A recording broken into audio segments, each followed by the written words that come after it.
তবে বাপেদের মায়েদের যুবকদের বলে দিয়ে যায়, দুনিয়াতে আল্লাহ পাক ছাড় দিয়েছে ছেড়ে কিন্তু দেয়নি।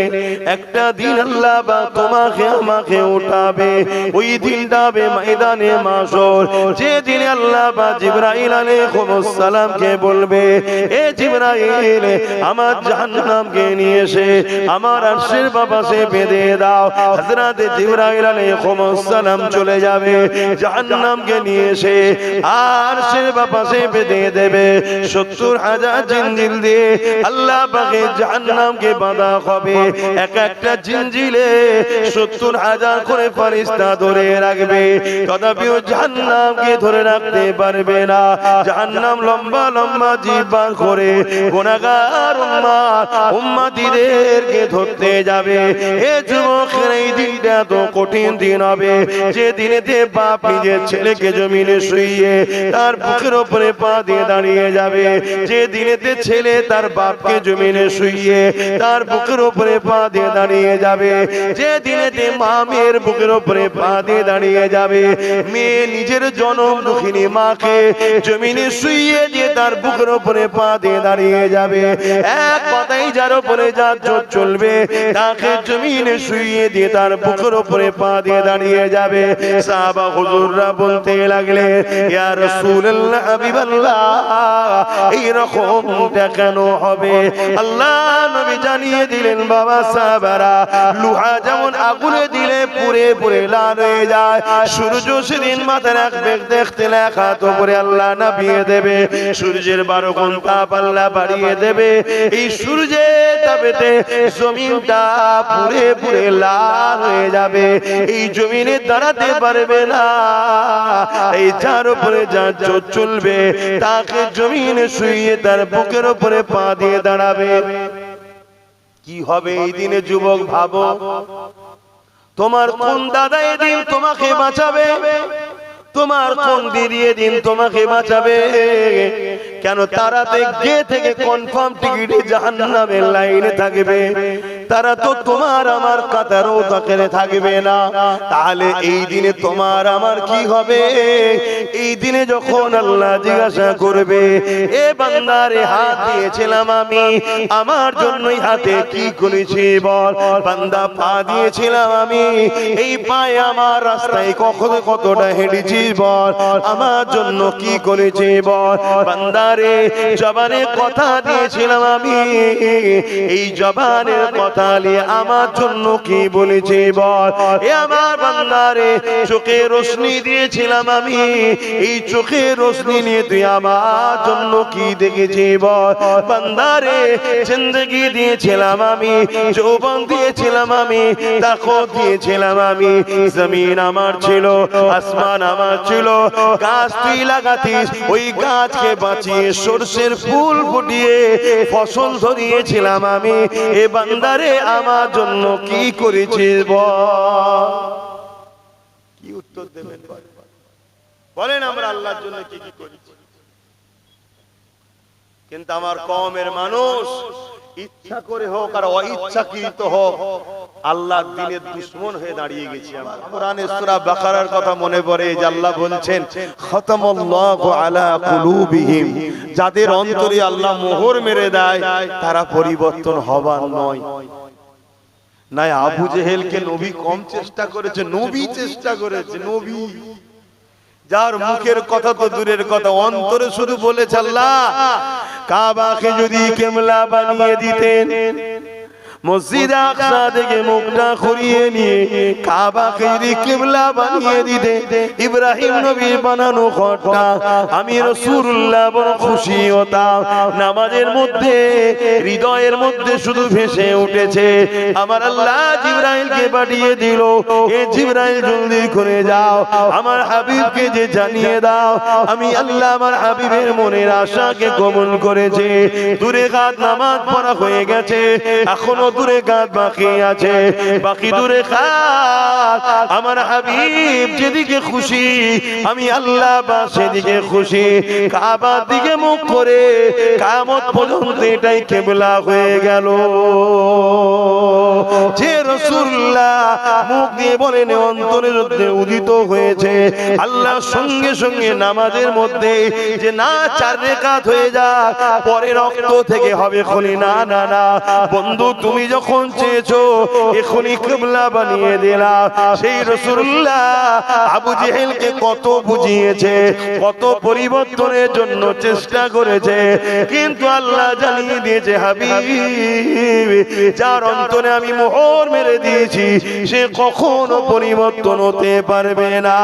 এ যুবক পরিবর্তন হও গো, তওবা করো, চেষ্টা করো, আল্লাহর কাছে সিজদায় পড়ে কাঁদো, ও রাব্বি আল্লাহ কেন আমি গান শুনতে চলে যাই, কেন আমি ফাংশনে চলে যাই, কেন আমি নামাজ থেকে দূরে থাকি, কেন আমি গান শুনি ভুল রাস্তায় যাই, ও রাব্বি আল্লাহ কেন আমি জালিমদের সঙ্গে দল করে ফেলেছি, এখনো কেন মন যাচ্ছে তাদের সঙ্গে যাবার, এখনো কেন মন যাচ্ছে হারাম অর্থর দিকে।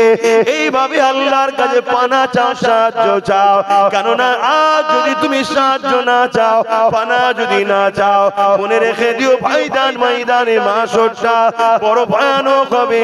যেদিনে তোমার পাশে কেউ দাঁড়াবার থাকবে না, ওই দিনে তোমার ফের কথা বলারও কেউ থাকবে না, ওই দিনে কারো কোনো জোর চলবে না। আমার আল্লাহ শুধু বলে দেবে যাও তোমাকে আমি জান্নাতি করে দিলাম, রুকারও কেউ থাকবে না। আর যাকে বলবে যাও তোমাকে জাহান্নামী করে দিলাম, ওই জায়গাতে কোনো রকম আর গুঞ্জাইশ শুনবে না। পা দুটো আসমানের দিকে করে জমিনের দিকে পা করে দিয়ে মাথা করে দিয়ে ঘিসড়ে ঘিসড়ে জাহান্নামে নিয়ে যাওয়া হবে। এ যুবক আল্লাহকে ভয় করো। আল্লাহ রাসূল বললেন আখেরি জামানায় একটা দিন আসবে আমার উম্মতরা প্রচুর মার খাবে। শুনছো তো আমার জীবন? এই ভাইরা শুনছো তো নাকি? আল্লাহ নবী বললেন একটা সময় আসবে আখেরি জামানায় আমার উম্মতরা প্রচুর মার খাবে। এমনকি রাসূল বলেছেন ক্ষুধার্ত পশুরা যেভাবে খাদ্যের উপরে ঝাঁপিয়ে পড়ে, আমার উম্মতের উপরে একদল মানবরূপী পশুরা ঝাঁপিয়ে পড়বে। আজকে বিভিন্ন জায়গায় মব লিঞ্চিং করে আমাদেরকে হত্যা করা হচ্ছে না? কথা বলেন হচ্ছে না? হয়নি? কন্টিনিউ হচ্ছে, রোজ হচ্ছে। আরে মিডিয়ায় তো খুব কম আছে, এর থেকে আরো হাজারো গুণ হচ্ছে। যেগুলো আমরা মিডিয়ায় দেখছি এটা তো খুব কম, এর থেকে আরো হাজারো গুণ মেরে মেরে মেরে ফেলে সব মেরে ফেলছে। আর যারা মারছে তাদের পিছনে শাসকদের হাত আছে।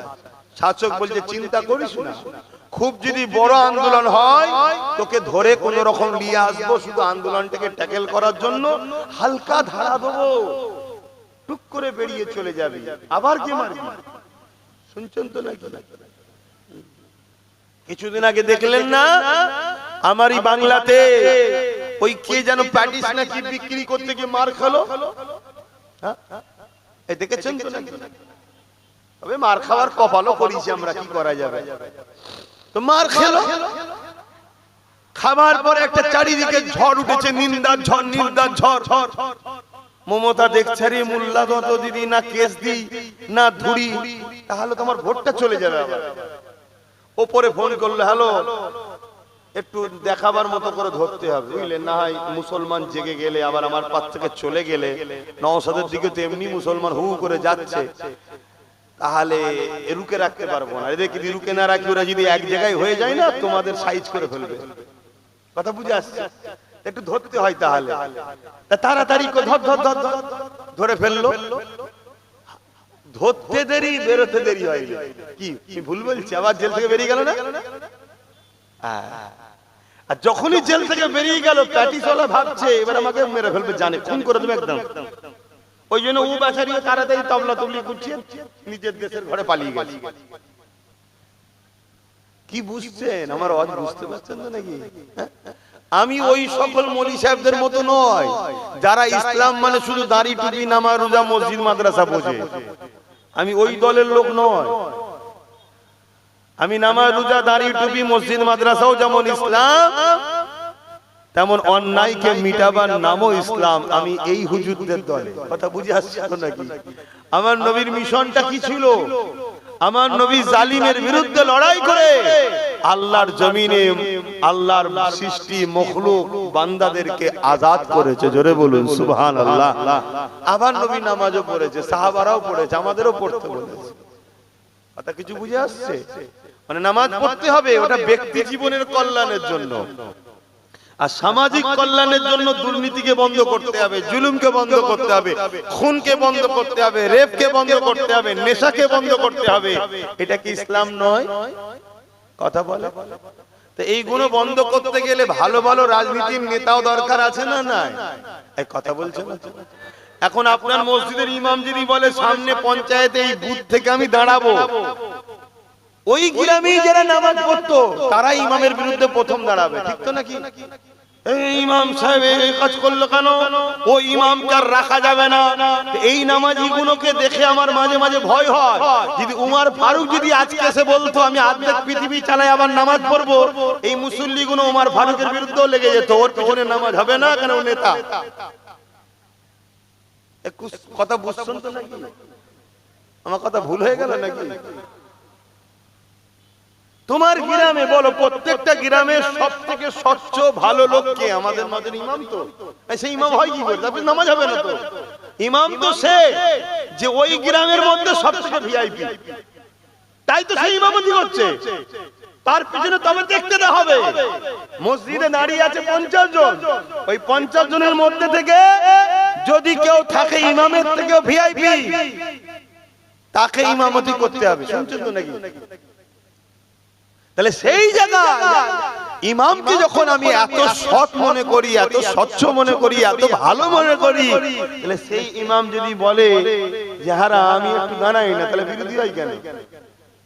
আচ্ছা, ইমামকে দাঁড়াতে হবে না। ইমাম যদি বলে এক কাজ কর, আমি তো তোর ইমাম, আমার ভাইটা তো ও জেনারেল লাইনে পড়াশোনা করেছে, এলে একে কমসে কম দাঁড় করা, আমি দায়িত্ব নিচ্ছি, আমার ভাই কোনো সমস্যা করবে না, করলে আমি ইমাম আছি। ইমামের কথা বিশ্বাস করবে? তাহলে মুসলমান নিজের কওমের ধর্ম গুরুকেই বিশ্বাস করে না, এ জাতিকে লুটবে না তো কাদের লুটবে? আজ আমি আব্বাস সিদ্দিকী জলসা করি, ধর্ম প্রচার করি, আমি নাই কোনো জায়গায় দাঁড়াইনি। দেখুন আমি আমার ভাইটাকে দিয়েছি, তুই দাঁড়া, আর আমি লোককে বলেছি যে আমার ভাইয়ের সাথ দাও, আমি জিম্মেদার হচ্ছে আমার ভাইয়ের সাথ দাও। আমার কথা শুনে অনেক জায়গার মানুষ দিয়েছে, বিশেষ করে ধন্যবাদ জানাই ভাঙরের মানুষকে, তারা জিতিয়েছে আমার ভাইকে। কি আমার ভাই কাজ করছে না? করে। পুরো বাংলায় সব জায়গায় লড়াই করছে না? করে। হ্যাঁ কি না বলবে তো? না হয় সেটা বলো যে না করেন। আজকে একদিকে দিদি ওয়াকাবের বিরুদ্ধে, মুদি ওয়াকাবের বিরুদ্ধে, আর নওশাদ কি সুপ্রিম কোর্টে কেস চালাচ্ছে। এখনো যে কটা মসজিদ মাদ্রাসা কবরস্থানের উপর আঘাত হয়নি, এর কেস চালানোতে এখন রুকে আছে। এগুলো খোঁজ রাখেন আপনারা? আপনারা তো তা রাখবেন না কেন? 200 টাকা তো দেয়নি, মুরগির বিরিয়ানি দেয়নি, খোঁজ নেই। যা একটা জিনিস বুঝাতে গিয়ে বললাম, ভাবুন কি আবার বলাটা হারাম হয়ে গেল যে এইটা কি হলো? সর্বনাশ সর্বনাশ সর্বনাশ। তওবা তওবা তওবা। জলসার মাহফিলে, ধর্মীয় মাহফিলে এ কি হলো? এটা মনে হচ্ছে নাকি? যদি এটা মনে হয়, সেই দিন মনে হয়নি নবী দিবসের ব্যানারে যখন ফাসেক ফাজেল ইসলাম বিরোধী, পাক হতে জানে না, পিশাব করে ইস্তেঞ্জা করে পবিত্র হতে জানে না, ইসলামের দুশ্মন গুলোকে নিয়ে এসে যখন নবী দিবসে মেম্বারে তোলা হয়, মাইক ধরে বলে ভাইও বহনো বলে, তখন মনে হয়নি এটা কি হচ্ছে? যখন ইফতার পার্টির নামে আমার ধর্মের একটা ফরজ ইবাদতকে নিয়ে খেলা করা হয়, তখন মনে হয়নি যেটা কি হচ্ছে? যখন কলকাতায় রেড রোডে ঈদের নামাজে মহিলাদের যেতে নেই, মুসলিম মহিলাদেরও যেতে নেই, সেখানে একটা মাদ্রাসা মসজিদ দুশ্মন মমতা যখন রেড রোডে যাচ্ছে, তখন মনে হয়নি যে নামাজকে নিয়ে রাজনীতি হচ্ছে? আমার কথাটাই মনে হচ্ছে রাজনীতি হচ্ছে। তাহলে জানতে হবে তুই কপাল ফাটা হয়ে গেছিস, এই জন্য আমারটাই তোর বুকে ব্যথা হচ্ছে, আর অন্যটা তোকে মনে হচ্ছে এটা ঠিক হচ্ছে। কি গো, আপনাদের বুকে কারো ব্যথা হয় না তো? যদি হয় ওই একই লাইনে, তাহলে আবার ভালো করি মা কোতেল তুমি কি আমার পড়? আমার ডাইরেক্ট কথা দিনের জন্য বলে যাব, যার ভাল লাগবে নেবে, না ভাল লাগবে না লাগবে আমি কি করতে পারি। তবে বাপেরা মনে রেখে দিও, ওই কবরের জমিনে তোমাকে আমাকে একা যেতে হবে।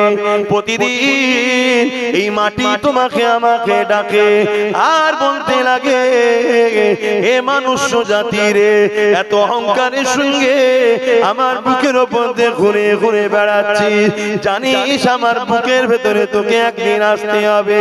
আমি কবর একা থাকার জায়গা, আমি কবর পোকামাকড়ের জায়গা, আমি কবর অন্ধকার জায়গা। এই কবরে আসার আগে তৈরি হয়ে আয়, নচে তোর এখানে কিন্তু বড় কঠিন মুসিবতে পড়বি। এ যুবকেরা, তরুণেরা, বাপেরা, এখানে এতগুলো বাপ ভাই বসে আছে, মা বোনেরা দূরে দূরে আছে, কেউ কি বলতে পারবেন কালকে তো দূরের কথা, আজকে সূর্য ডুবার আগে আপনার জিন্দগিটাও ডুবে যেতে পারে। সূর্য তো ডুবতে অনেক বাকি।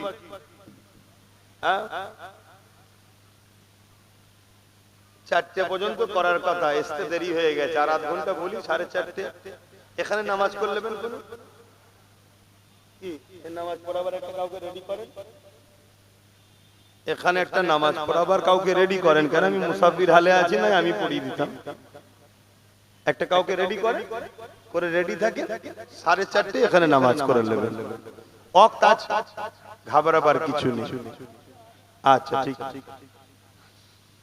তাহলে কবর প্রতিদিন তো আমাদেরকে ডাকছে, সেই কবরের কথা কি আমরা ভাবি?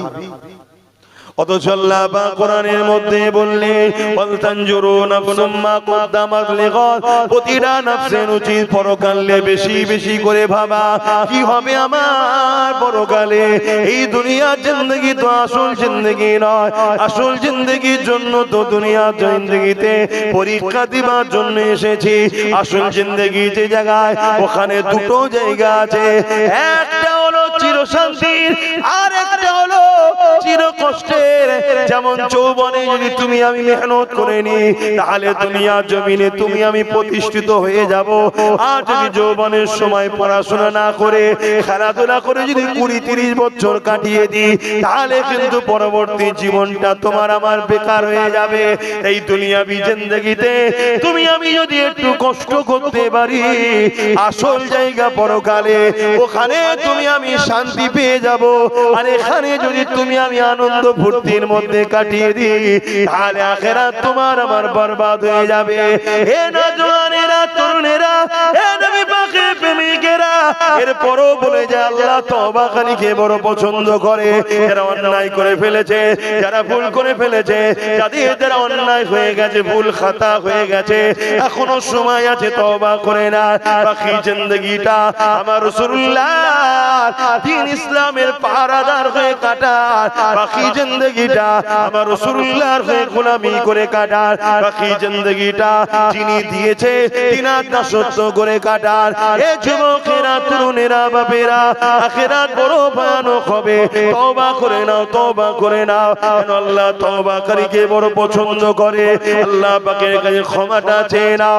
যেমন ইতিহাসের তারিখের মধ্যে পাওয়া যায়, হযরতে মুসা আলাইহিস সালামের জমানাতে এক যুবক ছিল, যে কিনা ক্ষমতার জোরে বড় অন্যায় করেছে, বড় পাপ করেছে, অত্যাচার করেছে। এমন কিনা দেখা যায় প্রতিদিন একটা একটা করে নারীকে তার বিছানাতে সে নিয়ে আসতো। এরকম অসভ্যতা কাজও করেছে। প্রতিদিনের না একদিন সে বাজারে গেছে, বাজার থেকে এক গরিব ঘরের কন্যাকে, নারীকে খরিদ করে নিয়ে এসেছে। তৎকালীন সময়ে 60 দিরহাম টাকা দিয়ে খরিদ করে নিয়ে এসেছে। এই নিয়ে আসার পরে যখন রাত্রি তার খাস কামরাতে যেতে লেগেছে, ওই সময় যুবকটা দেখতে লেগেছে ওই নারীটা এমন করে থরথর করে কাঁপে আর চোখ ভরা পানি, কাঁদতে লেগেছে। এই যুবকটা বলতে লেগেছে, কেন আপনি কাঁদতে লেগেছেন? আপনি তো আমার থেকে অর্থ নিয়ে খুশি মনে এসেছে, আজ আপনি কেন কাঁদছেন? ওই কন্যা নারীটা বলতে লেগেছে, এ যুবক রে, আমি কোনো খারাপ চরিত্রহীন নারী নয়, অভাবের জ্বালায় কয়েক মাস ধরে রাস্তা খুঁজছি বিপদ থেকে বাঁচার কোনো উপায় না পেয়ে আজকে তুমি আমাকে অর্থ দিয়ে খরিদ করে এনেছো, কিন্তু পাপের কাছে যখন আগিয়ে এসেছি আমার আল্লাহ পাকের কথা মনে পড়েছে, আমার আল্লাহর ভয়েতে আমি কাঁদতেছি ও কাঁপতেছি। আল্লাহকে ভয় করো যুবক, আল্লাহকে ভয় করো। আমি আবার একবার ঘুরিয়ে বলছি, নিজের যদি গুনাহ করো, নিজের যদি ক্ষতি করো, পাপ যদি হয়ে যায় মাপ আছে, দিনের ক্ষতি করো না, দিনের দুশমনদেরকে সহযোগিতা করো না। আমি ধর্মগুরু, আমি কোন রাজনীতির নেতা হয়ে প্রচার করতে আসিনি, কথা মাথায় ঢুকছে? তাই আমার ধর্মের যারা দুশমন তাদেরকে সহযোগিতা করো না। কোন একটা বাড়িতে যদি আপনার গ্রামে চুরি হয়, আর চুরিটা হয়েছে মই লাগিয়ে ছাতে উঠে ছাতের দৌড় কেটে ঢুকেছে, এইভাবে চুরি হয়েছে, এই মই কার খোঁজ কর, খোঁজ করতে করতে দেখা যাচ্ছে পাশের বাড়ির লোকের মই, আর চোর হলো অনেক দূরের। পাশের বাড়ির লোকটাকে ওই চুরির কেসে পুলিশ তুলবে না তুলবে না? সে বেচারি হয়তো মইটা শুধু দিয়েছিল, সে চুরিও করেনি আর মালের ভাগও পাইনি। হয়তো তাকে বলেছিল, ভাই আমি কারেন্টের লোক, লাইন ঠিক করতে এসেছি, দে বাবা মইটা, হয়তো এই বলে হয়তো নিয়েছে, সে তাও দিয়েছে। কিন্তু সেই লোক থানায় যাবে না, যাবে না, ধরা পড়বে না, পড়বে না, কেসের আসামিতে জড়াবে না, জড়াবে না? তাহলে আজকে তুমি হয়তো মসজিদ মাদ্রাসার দুশমনি করোনি, কিন্তু যাকে মই দিয়ে উপরে তুলেছো সে যখন দুশমনি হয়েছে, দুনিয়ার আদালত যদি পাশের বাড়ির মইওয়ালাকে না ছাড়ে, চোরের সাথে জড়ায়, তোমার দিনের দুশমনের সঙ্গে আল্লাহ তোমাকে ডাকবে না, ডাকবে না? তুই জালিম জানার পরও সাথ দিলি কেন? আগে নাই জানতিস না, দিয়েছিলিস আলাদা কথা, জেনে যাবার পরেও দিলি কেন? জিজ্ঞেস করবে না? ভাব।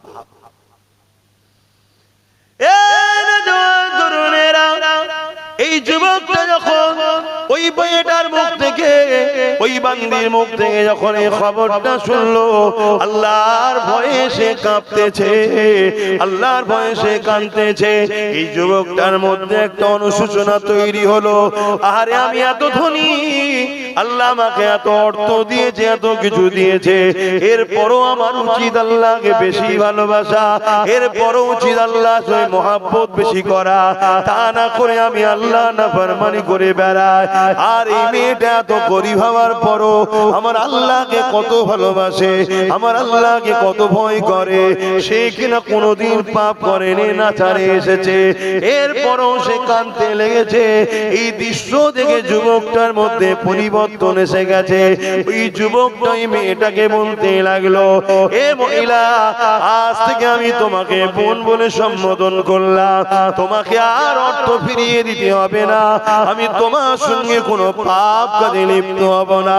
তবে হ্যাঁ, একটা কথা বলবো, আমি তোমাকে সাক্ষী রেখে তওবা করতে চাই, আমি জনমের মতো পরিবর্তন হতে চাই, আর কোনোদিন শরাব পান করব না, আর কোনোদিন নোংরা কাজ করব না। এ আল্লাহর বান্দি রে, তুমি আমার জন্য সাক্ষী থেকে যাও। ওই মেয়েটার সামনে সাক্ষী রেখে ওই যুবকটা তওবা করে নিল। আল্লাহর বান্দিটা চলে গেল। এই যুবকটা রাত্রে কান্না শুরু করলো, ও রব্বি আল্লাহ, কত অন্যায় করেছি, কত ভুল করেছি, কত পাপ করেছি, আজ আমি তওবা করলাম, আপনি কি আমাকে ক্ষমা করে দেবেন, মাফ করে দেবেন? এইভাবে কাঁদতে কাঁদতে কাঁদতে কাঁদতে গভীর রাত হয়ে গেছে। আরে ছেলেটা কাঁদতে কাঁদতে কখন বিছানাতে পিঠ দিয়ে শুয়ে পড়েছে। সূর্য উঠেছে, লোকেরা সবাই উঠতে লেগেছে, সূর্য উঠেছে, লোকেরা সব প্রতিবেশীরা উঠতে লেগেছে, সবাই ওই বাড়ির দিকে তাকিয়ে রয়েছে। সবাই জানে গ্রামের এই ঘরের যুবকটা বড় ক্ষমতাশালী, বড় অর্থশালী, বড় নোংরা ছেলের বিরুদ্ধে কেউ কিছু বলতে পারে না। তাই সবাই অপেক্ষা রয়েছে, না জানি আজকে আবার কোন মহিলা সর্বনাশ করলো। কিন্তু ঘরের দরজার গোড়ায় যারা আগিয়ে এসে যাবার পথে দেখতে লেগেছে, ঘরের দরজায় গায়েবী ভাবে লেখা হয়ে গেছে, গত রাত্রে যুবকটা আল্লাহ পাকের কাছে তওবা করে নিয়েছে। আর আমার আল্লাহ তওবাকারীকে বড় পছন্দ করে, আমার আল্লাহ এর গুনাহ মাফ করে দিয়েছে। এর জানাজা যারাই মরবে আমার আল্লাহ পাক তাদেরও গুনাহ মাফ করে দেবে। অর্থাৎ ওই যে কাঁদতে কাঁদতে ঘুমিয়েছে, ওই ঘুমটা ঘুম আর ছিল না, ওই ঘুমটা যুবকের জন্য মওত হলো। ওই যুবকটা কত সৌভাগ্যবান, মরণের আগে তওবা করে নিল, আল্লাহ তাকে মাফ করে দিল। আমি কখন মরবো আমি জানি, বলো আপনারা জানেন? আপনি কখন মরবেন কেউ জানে? কালকের অপেক্ষা নয়, আজকেই তওবা করুন। আসর থেকে নামাজ আর কাজা নয়, আজকেই তওবা করুন যে আর কখনো খারাপ রাস্তায় নয়। যদিও হয়ে যায় সঙ্গে সঙ্গে আবার তওবা করুন। শুনছেন তো? আবার যদি তওবা করার পরে আবার হয়ে যায় আবার তওবা করুন। কিন্তু তওবার সময় নিয়তটা যেন পাকা থাকে, কেন আল্লাহ অন্তরের খবর জানে। শুনছো তো ভাইরা? আল্লাহ অন্তরের খবর জানে। রাসূল পাক সাল্লাল্লাহু আলাইহি ওয়াসাল্লামকে সাহাবারা জিজ্ঞেস করছেন, হুজুর যদি তওবা করে আবার যদি পাপ করে আবার যদি তওবা করে কতবার? আল্লাহ নবী বললেন, যতবার তওবা করবে বান্দা আল্লাহ পাক ততবার ক্ষমা করবে। জোরে বলুন সুবহানাল্লাহ। কত দয়ালু আল্লাহ! সেই আল্লাহ ছেড়ে দিয়ে যুবক আমরা দূরে আছি। আমি বলতে আবার বাধ্য হচ্ছি, তোমাদের ওই বাঁশটা দিবার কারণ কি মনে হচ্ছে? ওই বাঁশটা দিবার কারণটা কি মনে হচ্ছে? এইটুকু বিবেক বুদ্ধি জ্ঞান আল্লাহ দেয়নি? ওই বাঁশটা দিবার কারণ হচ্ছে ওইদিকে সরষে চাষ করেছে যাতে চাষের ক্ষতি না হয়, তাই তো নাকি? তাহলে ওই দিকটাই কেন রয়েছে তোমরা? দেখো কাকে বলছি, কে শুনছি। প্রত্যেকটা নবী আলাইহিস সালামকে আল্লাহ পরীক্ষা নিয়েছে। এমনি এমনি তারা কামিয়াবি হয়নি।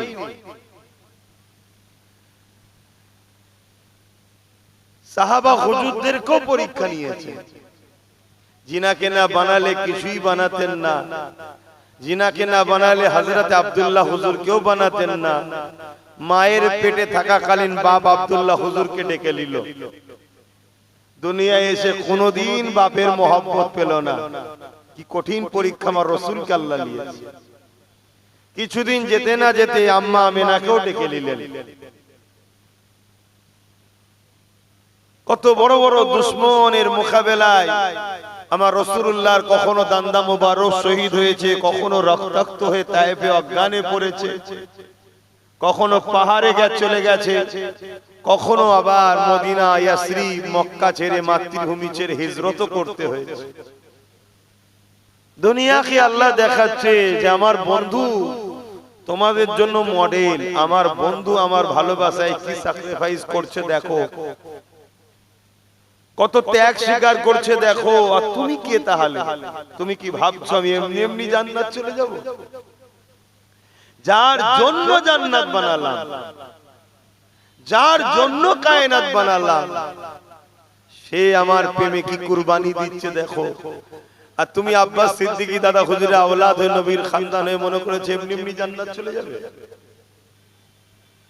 তুমি 5 ওয়াক্ত নামাজ পড়ে একটু মুখে দাড়ি মাথায় টুপি দিয়ে একটু তাসবিহ তাহলিল পড়ে মনে করছো আমি জান্নাত চলে যাব?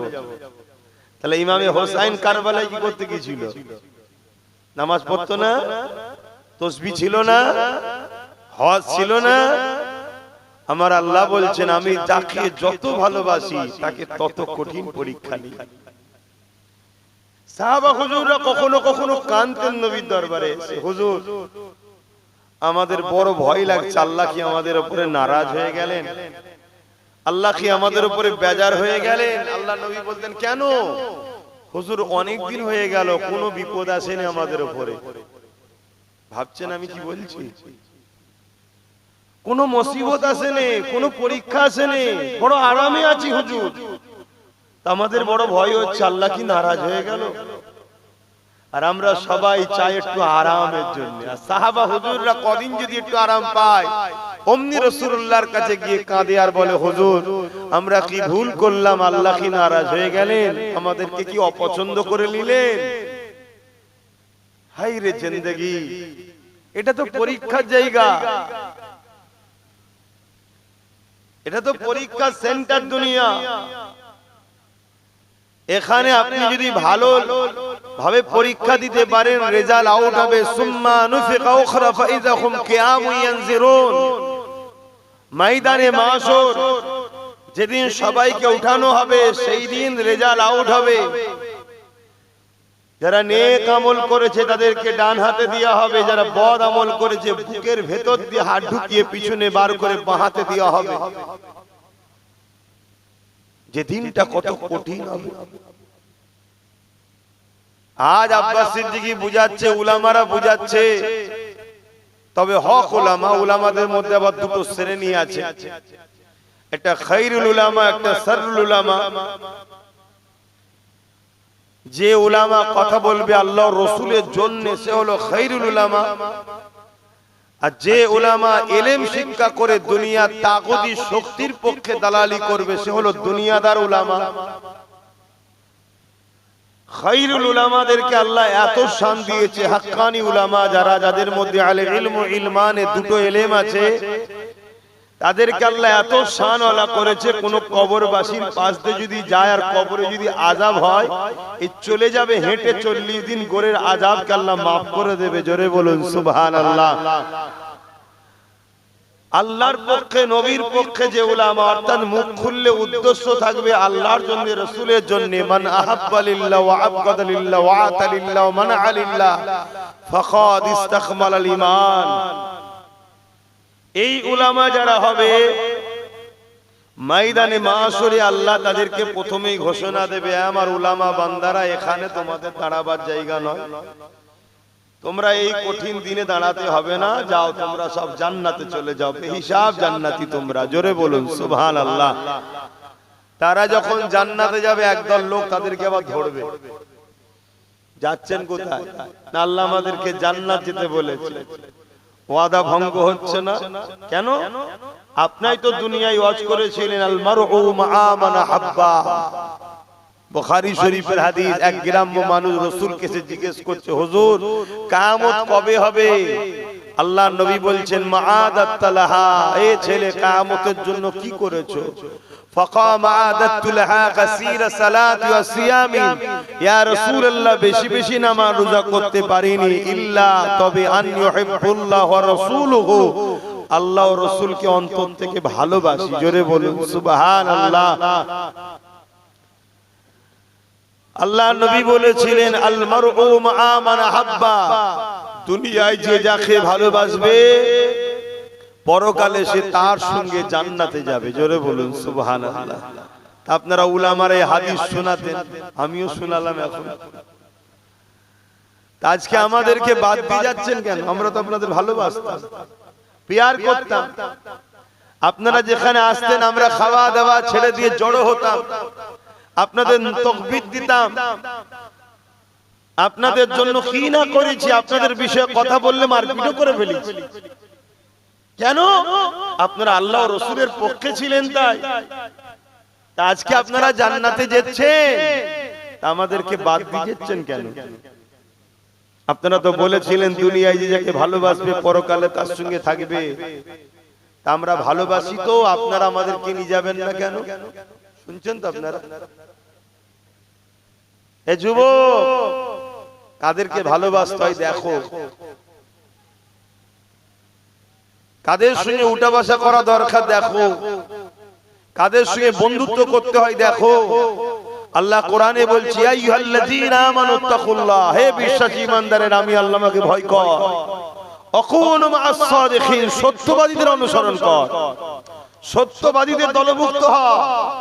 এই সত্যবাদী কারা? আল্লাহ নিজে বলছেন ইহদিনাস সিরাতাল মুস্তাকিম, মুস্তাকিম যারা, মুস্তাকিম কারা? মিনান নবীন, মুস্তাকিম কারা?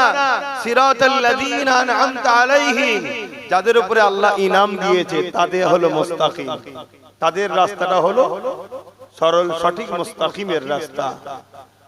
কাদের উপরে আল্লাহ ইনাম দিয়েছে? আল্লাহ নিজেই বলছে মিনান নবীন ওয়াস সিদ্দিকিন ওয়াস শুহাদা ওয়াস সালিহিন। এই চার শ্রেণী হলো আমার পেয়ারা বন্ধু, এরাই হলো সঠিক রাস্তার লোক। এদের সঙ্গে বন্ধুত্ব করো, এদের সঙ্গে দল করো, এদের সঙ্গে উঠা বসা করো, এদের সঙ্গে আত্মীয়তা করো, এদের সঙ্গে সম্পর্ক রাখো, কেন এদের সাথেই তোমরা জান্নাতে যাবে। জোরে বলুন সুবহানাল্লাহ। আর আমার যুবকরা, কাদের সঙ্গে দল করো, কাদের সঙ্গে বন্ধুত্ব করো, কাদের সঙ্গে উঠা বসা করো।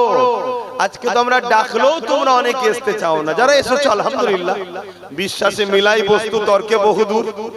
হতে পারে আজকের এই মজলিস যদি জান্নাতে যায় আমরা পার হয়ে যাব, তর্ক করতে যাচ্ছি না। যদি যাই, যদি যাই কামিয়াবি আছে না নাই, কিন্তু জাহান্নামে যাবে এটা তো বলতে পারবে না কেউ। কোরআনের মাহফিল কি জাহান্নামে যায়? কিন্তু যদি আজকে কবুল হয়ে যায়, বলো বলো বলো, এগুলো ভাবতে হয়।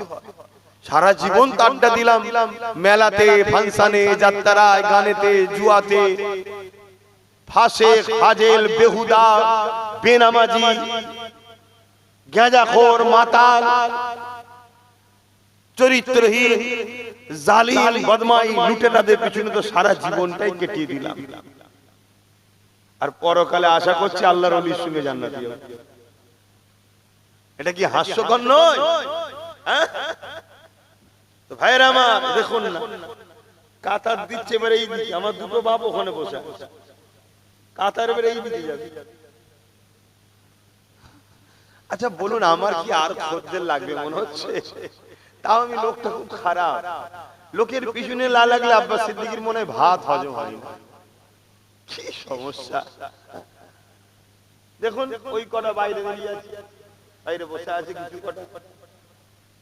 এটা চক্ষু লজ্জাও লাগে যে আমাদের ভাই আমাদেরকে ডাকছে, এসি আর নাই পালিয়ে যায়। আমি শুনেছি এক কান কাটা হলে নাকি বাজারে এক সাইড দিয়ে যায়, আর দু কান কাটা হলে বাজারের ভেতর দিয়ে কান কাটা। দেখে এখনো বসে আছে। তোমাদের কি খবর? ধান তুলবে নাকি? কি গো, আমার কথা খারাপ লাগছে? হায় হায়, ভালো দুনিয়া নেই এখন, ভালোর ভাত নেই। কেড়ে নেবে, মেরে নেবে, বন্দুক দেখাবে, বোম দেখাবে, তারাই এখন নেতা। বড় বড় সব ডক্টর, বড় বড় এমবিবিএস, বড় বড় শিক্ষিত লোক দাঁড়ালে ভোট পাচ্ছে না। চোর, ডাকাত, খুনি, বদমাই, লুটেরা, চরিত্রহীন, ডাকাত, ফেরেববাজ, বাটপার, তারাই সব জিতে যাচ্ছে। কি দুনিয়া এলো! এটা মাওলানা হাফেজ সাহেব, মৌলী সাহেবকে দাঁড় করিয়ে দাও, কি ফতোয়া চলবে বাপরে বাপ। আর তিনটে চারটে মার্ডার কেসের আসামি, কোনো ফতোয়া নেই। কি সমাজে ঘটছে না ঘটেনি? তো যা আমি যে কথা বলছিলাম, কিয়ামতের দিন আল্লাহ ওই আলেম বান্দারা আল্লাহ পাকের কাছে আবার আসবে। আল্লাহ পাক একদল লোক দুনিয়ায় আমাদেরকে পিয়ার করত, তারা আজকে ময়দানে মাহশরে দাঁড়িয়ে আছে। তারা আমাদের কাছে বলছে যে আমরা তাদেরকে যেন সাথে করে জান্নাতে নিয়ে যাই। কিন্তু রাসূল বলেছিলেন যে যাকে ভালোবাসবে তার সঙ্গে জান্নাতে যাবে। আজ আমরা শুনিয়েছিলাম, এই হাদিস শুনিয়েছি আমরা। আল্লাহ নবী আল্লাহ পাক বলবেন আমার বান্দা তো সত্য বলছে, এই ফেরেশতা যাও এই উলামা বান্দাদের সঙ্গে তাদের সাথীদেরকে মাননেওয়ালা ভালোবাসা দিগকে জান্নাতি করে দাও। জোরে বলুন সুবহানাল্লাহ। ওই ছেলেটা ওকে হাত ধরে টানছে, বলছে আয় জান্নাতে আয়, আয় জান্নাতে আয়। ও বলছে আমি জান্নাতে যাবো না, কপাল ফাটা জাহান্নামে যাতা হালে কি কপাল ফাটা জাহান্নামে যাতা হালে যাবিনি যখন কি করবি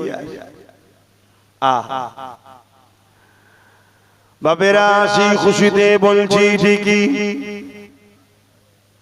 ও বাবারে সব বেঁধে বুঝে জলসা হয় আর এগুলো গায়ে না দিলেও আবার ঠান্ডা লেগে যাচ্ছে কিয়ামত তো কঠিন হবে মাথার এক বেগদা ইখতিলা এক হাত উপরে আল্লাহ সূর্য নামিয়ে দেবে মানুষ তার মাথার খিনুগুলো গলে গলে নাক দিয়ে ঝরে ঝরে পড়বে গল্প বলছিনি আমার ভাই আমার আব্বা আমার মায়েরা মন দিয়ে শোনেন গল্প বলছি না কিয়ামত এত কঠিন হবে যেদিনে বাপ ছেলেকে চিনবে না ছেলে বাপকে চিনবে না মা মেয়েকে চিনবে না মেয়ে মাকে চিনবে না অর্থাৎ চিনেও তার সাথ দেবে না এই কিয়ামত যেদিন কিন্তু উলামাদেরকে যারা দুনিয়ায় ভালোবেসেছে হাক্কানি উলামা যারা দ্বীনের জন্য লড়াই করেছে আল্লাহ তাওহীদের জন্য আল্লাহর নবীর রিসালাতের জন্য ইনসাফের জন্য মানবতার জন্য আল্লাহর সৃষ্টির জন্য যে উলামারা লড়াই করছে এই উলামাদের যারা সাথ দেবে কিয়ামতের দিন তারা তাদের সাথে জান্নাতে যাবে জোরে বলুন সুবহানাল্লাহ খুব ভালো করে বোঝো আমার রাসূল বলছে তোমরা যদি আল্লাহর দয়া পেতে চাও তাহলে আল্লাহর সৃষ্টির উপরে দয়া করো তোমরা যদি আল্লাহর দয়া পেতে চাও আল্লাহর সৃষ্টির উপরে দয়া করো এক ইহুদি এসে আমার রাসূলকে জিজ্ঞেস করছে ইসলামের সবথেকে ভালো কাজ কি আল্লাহ নবী বলছেন খোদার তোকে খানা খাওয়ানো জোরে বলুন সুবহানাল্লাহ সেই ধর্ম আমাদের কিন্তু আজকে সেই ধর্মকে সবাই মিলে মিটাবার জন্য উঠে পড়ে লেগেছে হাত্তাকে আমার কলিকাতার মতো শহরে প্রকাশ্য মিডিয়ায় বাইট দিচ্ছে যে ইসলাম মুক্ত বাংলা চাই ইসলাম মুক্ত ভারত চাই ইসলাম ও মুসলমানকে রাখবো না আমরা এদেশে বলছে না বলে কিন্তু আমাদের পরিকল্পনা কি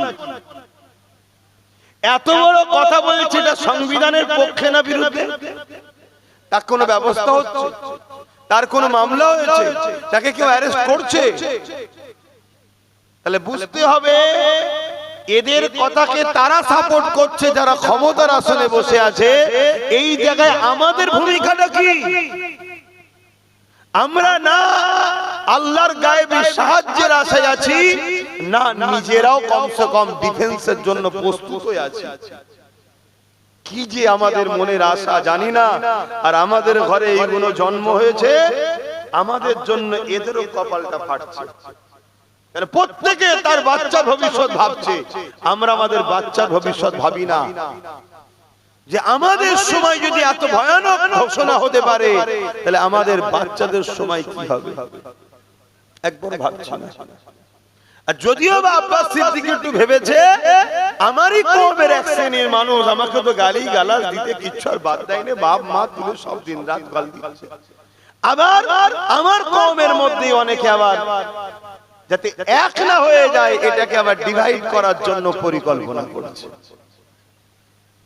চলো আল্লাহর খুশির জন্য চেষ্টা করছি বাকিটা আল্লাহর ফায়সালা ভাইরা আমার সঙ্গে খুব সময় কম এখনই নামাজ পড়তে হবে যে কথা বলছিলাম অ্যাকচুয়ালি হুজুর পাক সাল্লাল্লাহু আলাইহি সাল্লামের হাদিস পাক মুসলিম শরীফের হাদিস আল্লাহ রাসূল বলছেন যে অন্যায় দেখলে হাত দিয়ে রুখে দাও অন্যায় দেখলে হাত দিয়ে রুখে দাও যদি হাতে রুখতে না পারো মুখ দিয়ে অন্যায়ের প্রতিবাদ করো যদি মুখ দিয়ে প্রতিবাদ করতে না পারো অন্তর থেকে ঘৃণা করে দূরে সরে যাও আর অন্তর থেকে ঘৃণা করে দূরে সরে যারা যায় এদেরও ঈমান আছে কিন্তু ঈমান দুর্বল ঈমান কি দুর্বল তাহলে অন্যায় দেখলে প্রথম নম্বর ঈমানের স্তর হাত দিয়ে রুখতে হবে যদি হাত দিয়ে রুখতে না পারো মুখ দিয়ে প্রতিবাদ করতে হবে মুখ দিয়ে প্রতিবাদী করতে না পারো কমসে কম অন্তর থেকে ঘৃণা করে দূরে সরে যাও এই তিনটের মধ্যে কোনো গুণ যদি তার মধ্যে না থাকে উপরন্তু সে অন্যায়কে সহযোগিতা করছে সাপোর্ট করছে তার মধ্যে ঈমান থাকবে না কথা মাথায় ঢুকছে অপর হাদিস শরীফ মিসকাত শরীফের হাদিস আল্লাহ রাসূল বলছেন কেউ জালিম জানার পরেও যদি তুমি তাকে শক্তিশালী করতে চাও তাহলে তুমি ইসলাম থেকে বেরিয়ে যাবে যে ইসলাম থেকে বেরিয়ে যাবে তার ঈমান থাকে তাহলে প্রথম নম্বর হাদিসটা কি, অন্যায় দেখলে হাত দিয়ে একটু বলুন তাড়াতাড়ি বলুন। যদি হাতে রুখতে না পারেন মুখ দিয়ে প্রতিবাদ, আর যদি মুখ দিয়ে প্রতিবাদ না করতে পারেন অন্তর থেকে ঘৃণা করে দূরে সরে যাও। বলুন, মসজিদ, মাদ্রাসা, কবরস্থান, ঈদগাহ, খানকার বিরোধী করা, বিটিয়ে দিবা, ষড়যন্ত্র করা, এটা নাই না অন্যায়? কেন্দ্র সরকার এই ষড়যন্ত্র করছে না করে নাই না অন্যায়? তাহলে অন্যায় যখন হাত দিয়ে রুখতে হবে, যদি হাত দিয়ে রুখতে না পারো মুখ দিয়ে প্রতিবাদ, যদি মুখ দিয়ে প্রতিবাদ না করতে পারো অন্তর থেকে ঘৃণা করতে হবে। তা না করে কোন মুসলমান যদি কেন্দ্র সরকারকে ভোট দেয় তার ঈমান আছে? এটা আমি প্রথম বলেছি বক্তব্য, সেটা দেয়নি। কেন দেয়নি? আমাকে তো অনেকে প্রমাণ করতে চাইছে আমি বিজেপির লোক, শুনছো তো নাকি? আর মমতা হলো আল্লাহওয়ালা লোক, আমি হলাম বিজেপি। হাই রে মুনাফিক মুসলমান কিছু আছে না? না, চেষ্টা করছি। তাহলে এই বক্তব্যটা দিলে তোরা প্রমাণ করতে পারবে না, ওই জন্য এটা দেয়নি। তারপরেরটা দিয়েছি। কি দিয়েছে? তাহলে প্রথমে এর বিরোধী বলেছি যে অন্যায় করছে এদিকে ভোট দেয় সেই মুসলমানের ঈমান থাকবে না। দ্বিতীয় বলেছি সেই বিজেপির আইন, বা তখন তো দিল্লি চলে যাওয়ার কথা বলেছিল, এখন তার দিল্লি বলে না, এখন আইনটাকেই মেনে নিয়েছে। কি মেনেছে না মানে না? তাহলে ডাইরেক্ট বিজেপি আইন করেছে, আর ওই আইনকে বাংলা সরকার মেনে নিচ্ছে। তাহলে ও যে অন্যায় করেছে ও সে অন্যায় করছে না করে না? ও মসজিদ মাদ্রাসার দুশমন, এও মসজিদ মাদ্রাসার দুশমন না দুশমন নাই? তাহলে নাই করছে না অন্যায় করছে? রাসূলুল্লাহর হাদিস হাত দিয়ে রুখতে হবে, যদি হাত দিয়ে রুখতে না পারে মুখ দিয়ে প্রতিবাদ করতে হবে, মুখ দিয়ে প্রতিবাদ করতে না পারে একে ঘৃণা করে দূরে থাকতে হবে। তা না করে কোন মুসলমান যদি একেও ভোট দেয় এই রাজ্য সরকারকে, তার ঈমান থাকবে? আমি তো এইটাই বলেছি, এটাই বলেছি। তাও কি উদ্দেশ্য? মসজিদ মাদ্রাসাকে বাঁচাবার স্বার্থে। কথা বুঝে আসছে? এটা বলার পরে আরো বলেছি কি, কোরআন শেষ হয়ে যাবে কেউ যদি বলে ঠিক বলেছে না অন্যায় বলছে। কোরআন কি শেষ হবে? আওয়াজ দিয়ে মুসলমানের গলায় শুন, কোরআন শেষ হবে? কোরআন শেষ হবে? কার কার আকীদা কোরআন শেষ হবে না হাত তুলে দেখান। কার কার আকীদা কোরআন শেষ হবে না হাত তুলে, লম্বা করে হাত তুলে। কেউ হাত তুলতে বাকি আছে কি দেখো তো পাশে পাশে না, দেখতে হবে মুনাফিক আছে না নাই দেখতে হবে। কেউ হাত তুলতে বাকি আছে কি আশপাশে দেখো। যদি এইতে কেউ হাত না তোলে সে যদি মুসলমান হয়, তার দুটো জিনিস হয়, গোড়াই গন্ডগোল হয়ে গেছে। কথা বুঝছেন তো নাকি? গোড়াই হাত না বান, গোড়াই গন্ডগোল বোঝেন তো? হ্যাঁ, এই খুব ভালো বোঝে। হয় গোড়াই গন্ডগোল হয়ে গেছে মানে জমিন আমাদের চাষ অন্যজন করে দিয়েছে, হাই গোড়াই গন্ডগোল। আর নচেত ও ভালো ঘরের ছেলে কিন্তু আজকে ইসলাম থেকে বেরিয়ে বেঈমান হয়ে গেছে। কথা বুঝে আসছে না? এই দুটো ছাড়া তৃতীয় কিছু হতে পারে না। কারণ এখানে আমি খেলা করতে বসি। তাহলে ও রাজ্য সরকার বলেছে না বলেনি যে কোরআন শেষ এবং উন্নতি শেষ হবে না? ঠিক বলেছে না অন্যায় বলেছে? তাহলে হাতে রুখতে হবে না হবে না? মুখ দিয়ে প্রতিবাদ করতে হবে না হবে না? অন্তত ঘৃণার দরকার আছে না নাই? তা না করে কোন মুসলমান যদি ভোট দেয় ঈমান থাকবে? আচ্ছা, প্রসাদ খাওয়া আমাদের জন্য হালাল না হারাম? প্রসাদ খেলে গুনাহ হয় না ঈমান চলে যায়? জোরে বলেন, ঈমান চলে যাবে। কথা বুঝে আসছে? তাহলে সেই প্রসাদকে রাজ্য সরকার আমাদেরকে রেশনের মাধ্যম দিয়ে খাওয়াচ্ছে না খাওয়ায়নি? ঠিক করেছে না অন্যায় করেছে? জোরে বলো। তাহলে এই অন্যায় হাতে রুখতে হবে না হবে না? যদি হাতে রুখতে না পারে মুখে প্রতিবাদের দরকার আছে না নাই? তা যদি না হয় অন্তত ঘৃণার দরকার আছে না নাই? তা না করে একে যদি আবার ভোট দেয় ঈমান থাকবে? আমি তো এইগুলো বলেছি, বলার পরে বলেছি যদি তোমরা মনে করো যে না একে রাখা দরকার, তোকে ক্ষমা চাইতে বল। ওকে ক্ষমা চাইতে বল প্রথমে। যদি ক্ষমা চাই যে আমার ওগুলো বলা ভুল হয়ে গেছে, আমায় ক্ষমা করে দাও, তাহলে এই ক্ষমার পানিশমেন্ট হিসাবে আরেকটা কাজ করতে হবে। কি? চেয়ারের চারটে পায়ার মধ্যে একটা পায়া আমাদের হাতে দায়িত্ব দিতে হবে। নাই শিয়ালের তওবা শুধু বিশ্বাস করলে হবে না। কথা বুঝে আসছে তো? কারণ তুই আবার যদি ঘুরে আসার পর ডিস্টার্ব করিস, কিন্তু আমার তুই বসছি আরে, কিন্তু একটা পায়া আমাদের হাতে থাকবে। এই যে বসে আছে ভাই, বসুক না, কোনো অসুবিধা নেই, কিন্তু একটা যদি আমাদের থাকে ওখানে বসে পাকামো করলেই খুলে নেবো, গুঁজরে পড়ে যাবে। কথা বুঝে আসছে না? না, এইটা কি বলা আমার ভুল হয়েছে? না হুজুর বলে বলা যাবে না? তা আমি আমার বাপ মা আমার ভাই বোনেদের বুঝাবো না যে এদের সাত বিছনারে ঈমান চলে যাবে? আমি সেটাই করেছি। কিন্তু সেই বক্তব্যটাকে এইটুকু কেটেছে, কেটে আবার একজন বুজুর্গের বক্তব্য সেট করেছে। কি তিনি বলছে দিয়া যাবে, তিনি বলছে দিয়া যাবে না। কাটটা মানবো? যে বুজুর্গের কথা সেট করেছে তিনি তখন বলেছে দিয়া যাবে, তখন ইনার মুখের উপরে মুখোশ ছিল, মুখোশটা ছিল 10,000 মাদ্রাসা করে দেবো, ডবল ডবল চাকরি দেবো, ফুরফুরাই রেল দেবো, 10% না কত পার্সেন্ট সংরক্ষণ দেবো।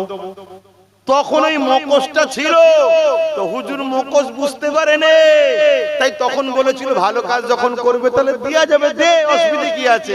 এখানে যতজন বসে আছে একটা সময় তারাও দিয়েছিল, কি দিয়েছে না দেয়নি। এখন জিজ্ঞেস করো তো দেবে কি? এখন সবাই বলছে জাহান্নামী কবে যাবে, কি বলছে না বলেন? কেন? লোক বুঝে নিয়ে জোরে সর্বনাশ, এটা আরো বড় খব্বিস, এটা আরো বড় খব্বিস।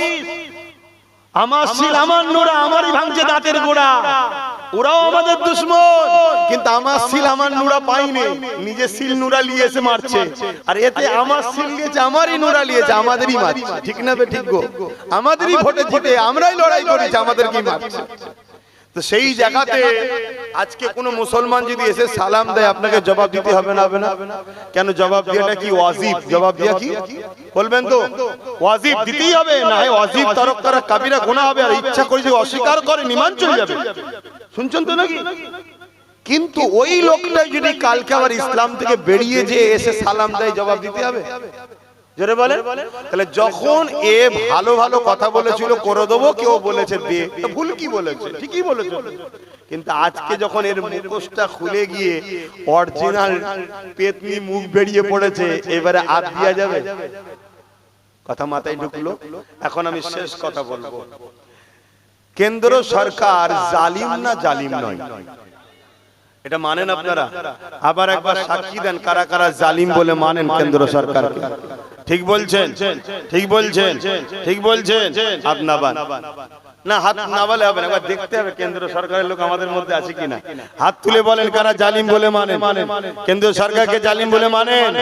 এবার দেখুন তো ওর দলের লোককে আমাদের মধ্যে ঢুকে আছে কি না, দেখতে হবে। নবীর মাহফিলে বসে, দিনের আলোচনার মাহফিলে বসে মুনাফিক চিনা দরকার আছে না? হ্যাঁ, মুনাফিকের সঙ্গে আমরা ঝগড়া করব না, কিন্তু চিনে লবো এই এমন এক গোড়াই গন্ডগোল কি বলা দরকার আছে না? আর না হয় এটা ভাববো এমন ইসলাম থেকে বেরিয়ে গেছে, দুটোর মধ্যে একটা কি জানা দরকার আছে না? হ্যাঁ, তাহলে কেন্দ্র সরকার জালিম, তাই তো নাকি? দ্বিতীয় আর একটা কথা জিজ্ঞেস করছি, আমার রাজ্য সরকারকে আপনাদের কি মনে হয় জালিম না জালিম নয়? কারা কারা জালিম বলে মানেন হাত তোলেন। আমিও মানি জালিম, হাত লম্বা করে তোলেন যারা তুলছেন। কেন বোলডুজার দিয়ে দুর্গাপুরে রাজ্য সরকার মাদ্রাসা ভেঙেছে, জালিম না জালিম নয়? রাজ্য সরকারের বক্তব্য মাদ্রাসার ছেলেদেরকে মিড ডে মিল দেবো না, কুকুরের বাচ্চাকে মিড ডে মিল খাওয়াবো। তাহলে মাদ্রাসার ছেলেরা কুকুরের বাচ্চাদের থেকেও খারাপ। এত বড় কথা যে বলে সেই রাজ্য সরকার জালিম না জালিম নয়? এই জালিম বলে যারা মানেন পাশে দেখেন কেউ জালিমের লোক আছে নাকি? হাত তোলেন এমন কেউ নেই তো? হাত নাবান, যদি কেউ হাত না তোলে সেগুলোকে চিনে রাখেন, বাস ওই দুটোর মধ্যে একটা। শুনছেন না শোনেন না? আমার মাদ্রাসার দুশ্মন যদি তোর জালিম নয়, তুই মুসলমান কে বললো? তুই তো মুসলিম ধর্মের মধ্যে কলঙ্ক। হয় আমার ধর্মে এসে গেছিস, অন্য কেউ চাষ করে দিয়েছে, আর নাই ছিলিস ভালো ছেলে, কিন্তু আজকে ধর্ম থেকে তুই বেরিয়ে গেছিস। দুটোর মধ্যে একটা, তিনটে কিছু হতে পারে না। এবারে রাসূলুল্লাহ কি বললেন মিসকা শরীফের হাদিস, যে জুলুম করছে দেখো, জানার পরেও তুমি যদি তাকে শক্তিশালী করার জন্য সাপোর্ট করো, তাহলে তার ঈমান। তাহলে কেন্দ্র সরকার জালিম, রাজ্য সরকারও জালিম, এরপরও যদি এদেরকে কেউ ভোট দেয় সে মুসলমান থাকবে, ইসলাম থেকে বেরিয়ে যাবে। এটা আমার বাপের কথা না, রাসূলুল্লাহর কথা। আজরে বলেন, তা আমি এই কথা কোনো উম্মকে জানাবো না, আমার মা বাপ ভাই বোনেদেরকে জানাবো না। এই জানিয়ে দিওয়াতে কিছু 2 নম্বর মুসলমানদের খুব কষ্ট হচ্ছে। এই কথা বলার কি দরকার? কি দরকার? এবারে কোরআন থেকে প্রমাণ দেবো, আরো দিন ঘুষিয়ে আসবে। এটা হাদিস দিচ্ছে একদিন, এরপরে আল্লাহর কোরআন থেকে প্রমাণ দেবো ইনশাআল্লাহ। সে সব দলিল নোট করা হয়েছে, সব রেডি করে রাখা আছে, কোরআন থেকে প্রমাণ করে দেবো যেদেরকে আল্লাহর কোরআন কি বলছে এদের সম্বন্ধে। তো যাক, এবারে শেষ কথা, ওয়াকাফকে বাঁচাতে চান কারা কারা একটু হাত তুলে দেখা। আলহামদুলিল্লাহ, নারে তাকবীর, নারে বাঁচাবার রাস্তা কি? রাস্তায় নেবে শুধু হই হই করলে বেঁচে যাবে? একটা লোক লোহা দিয়ে এটাকে কাটছে, তা যদি কোনো জিনিসকে লোহা দিয়ে কাটে, আমারও যদি সেটাকে যে অস্ত্র দিয়ে কাটছে সেই অস্ত্র দিয়েই তো আমাকে রুখতে হবে নাকি? কথা মাথায় ঢুকছে? তাহলে ওয়াকাফকে যারা লুটছে কোন পাওয়ারে লুটছে? জোরে বলুন, সবাই বলুন, কোন পাওয়ারে? রাজ পাওয়ারে। তাহলে আমাদেরকেও ওয়াকাফকে বাঁচাতে গেলে রাজ পাওয়ারের দরকার আছে না নাই? যে পাওয়ারে ওরা আইন করছে ওই পাওয়ার দখল করে আমাদেরকেও আইন করে আবার ফিরিয়ে নিতে। ওরাও 100 বছর ধরে টার্গেট করে আজকে এই জায়গায় গেছে, আমাদেরকেও তো সময় লাগবে, কিন্তু রাস্তা ছাড়তে হবে। অলরেডি আমি জানতে চাইছি, দিদি আর মোদি দুজন মিলেই ওয়াকাফের বন্ধু না দুশমন গো? দুশমন। অপর দিকে নওশাদ সিদ্দিকী নবী বংশের আওলাদ, ওয়াকাফের দুশমন না বন্ধু? সে অলরেডি সুপ্রিম কোর্টে কেস চালাচ্ছে, যেটা প্রথম বললাম। তাহলে এই জায়গায় যে ওয়াকাফ বাঁচাতে চাইছে, ওয়াকাফের হয়ে লড়ছে, ওয়াকাফের হয়ে জেল খেটেছে, আমি হুজুর হিসাবে আমি তো পারিনি, সে যখন করছে, আপনি ইমাম হিসাবে পারেননি, সে যখন করছে, তার সাথ দেওয়া দরকার আছে না নাই? কারা কারা আমার সঙ্গে একমত তার সাথ দেওয়া দরকার? হাত তোলে। আলহামদুলিল্লাহ, আল্লাহ কবুল করে, বোন আল্লাহুম্মা আমিন। কিন্তু 500,000-এ বিক্রি হয়ে যাবেন না তো? যদি বিক্রি হন কি হবে বলেন তো? একটু শুনবেন না? একটু শোনেন কি হবে। এই কিছুদিন আগে বিহারে ভোট হলো, বিহারে শুনছেন তো? কিছুদিন আগে বিহারে ভোট হয়েছে। বিহারে ভোটে বিজেপির মিটিং এ গিয়ে অনেকে খুব নাচা নেমে যাচ্ছে। একটা বোন দেখছিল, একটা মাথায় হাত, একটা কোমরে হাত দিয়ে খুব নাচছে। তার কিছুদিন পরে দেখছি সেবার কাঁদছে। তো মিডিয়া জিজ্ঞেস করছে क्या बात है, क्यों रो रहे हो? বলছে अरे यार भाजपा वाला 10,000 रुपया दिए थे, हम तो वोट दे दिए, अभी वो लोग जीत के हमारा ही घर तोड़ रहे हैं। ওরা পয়সা দিয়েছিল, ভোট দিয়ে দিয়েছি যাদের বিজেপি কে, এখন তারাই জিতে আমাদের ঘর ভাঙছে। কাল তুমি যদি মনে করো যে পয়সা নিয়ে দিয়ে দেবো, খোদার ঘরকে যখন ছাড়েনি, তোমার ঘর কিরা ছাড়বে মনে হয়? এই ঘরটা ভাঙলে কেউ এর পাশের গ্রামের কেউ আসবে? কিন্তু খোদার ঘরের জন্য সবাই ঝাঁপিয়ে পড়বে। সেই ঘরে যদি এরা হাত দিবার সাহস দেখায়, তাহলে তুমি কি ভাবছো তোমায় ছেড়ে দেবে? হ্যাঁ, অতএব সময় এখনো আছে, নিজের পায়ে দাঁড়াও। আমি জলসা করি, আমি ধর্ম প্রচার করি, আমি হুজুর, আমি কোন জায়গায় দাঁড়াতে পারছি না তো কি হয়েছে, কিন্তু আমার উচিত কেউ লড়ছে যখন তার সাথ দেওয়া দরকার। তাই নওশাদের সাথ আমি দিই, আপনারাও দেবেন। আর একটা কথা, এই নওশাদের দিকে শুধু মুসলমান নয়, সর্বধর্মের লোক ঢুকছে। এটাকে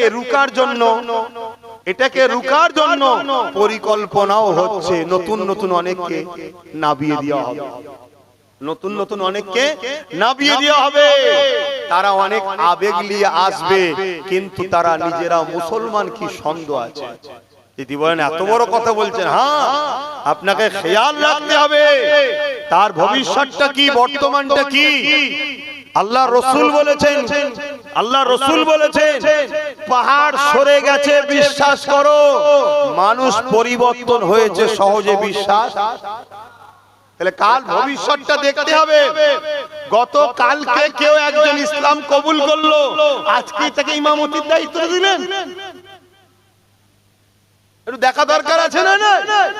ঠিক আছে, ভালো কথা এসেছে তো ভালো কথা, ওয়েলকাম, আহলান সাহলান, মুবারকবাদ, আসেন। কিন্তু আপনাকে দেখবো না 2-3 বছর, কি করছেন আপনি? আর এসেছে যেই খুশি হয়ে বুকা মুসলমান বলছে আপনি ইমামতি করেন, আপনি ইমামতি করেন।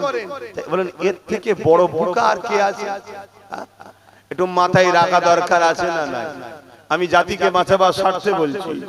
আর তুমিও যদি সত্যি মুসলমান হও, তাহলে তোমারও তো মনে রাগ করা উচিত নয় যে আমি ইসলাম যখন কবুল করেছি, তাহলে সত্যি তো আমি এক্ষুনি কেন ইমামতি করব? আমার কিছুদিন বিশ্বাসের দরকার আছে না? আমার নবীকে আল্লাহ নবী করে পাঠিয়েছে না পাঠায়নি? কিন্তু 40 বছর ধরে মক্কায় মানুষের কাছে রাসূল পাক সাল্লাল্লাহু আলাইহি ওয়াসাল্লামের ব্যাপারটা বুঝিয়েছে, তারপরে প্রকাশ করিয়েছে যে দেখো সিস্টেম এটাই। কিন্তু হঠাৎ করে কেউ মুসলমান হলো আর তুমি তাকে বলছো চলে আসো, এটাই আমাদের ইমাম, ঠকতে হবে। দ্বিতীয় নম্বর, কিছু স্লোগান আছে যে স্লোগানের মধ্যে শিরক আছে, যে স্লোগানের মধ্যে শিরকের গন্ধ আছে তার মধ্যে একটা স্লোগান হলো বন্দে মাতারাম। এই স্লোগানের মধ্যে শিরক আছে, শুনছেন তো নাকি? খুব সাবধান, এই স্লোগান দেওয়া যাবে। আমরা ভারতবর্ষের পূজা করি না, ভারতবর্ষের উপাসনা করি না, ভারতকে জানের থেকে বেশি ভালোবাসি, ভারতকে জান দিয়েছি, ভারতের জন্য রক্ত দিয়েছি, আগামীতেও দেবো, কিন্তু তা বলে ভারতের উপাসনা করি না। আমরা মুহাম্মদ সাল্লাল্লাহু আলাইহি ওয়াসাল্লামের উপাসনা করি না, আমরা উপাসনা করি একমাত্র কার? হ্যাঁ, একটু বুঝে বুঝে দল করো, দল করতে গিয়ে মুশরিক হচ্ছ না তো? এই কথা কোনো বলা দরকার আছে না? নাই? কে কে কষ্ট পেলেন? আল্লাহুম্মা আমিন। আয় আল্লাহ, আমার ডিউটি আল্লাহ, আমি চেষ্টা করছি বুঝাবার, আপনি কবুল করেন আল্লাহ। আপনি যদি কবুল না করেন আল্লাহ কিছুই হবে না। আল্লাহ আপনি কবুল করেন, আল্লাহ আমাদের আশা বসাকে কবুল করেন। নামাজের জন্য দোয়া ছোট করছি, আল্লাহ যে যা সাথে হাত তুলেছে কবুল করেন। আমার মা বোনদের সংসারে শান্তি দেন। সামান্য ভিক্ষালি আমার মা বোনেরা যেন ইসলাম বিদ্বেষীদের সঙ্গে সাথ না দিয়ে ফেলে। আল্লাহ আলেম উলামা ইমাম ভাই যারা আছে সবাইকে সংগঠিত ঐক্যবদ্ধ হওয়ার তৌফিক দেন। হে আল্লাহ, হাবিবের খাতে রহমত করে মেহেরবানি করে দোয়াকে কবুল করেন আল্লাহ। আমিন আমিন আমিন। বারহাক লা ইলাহা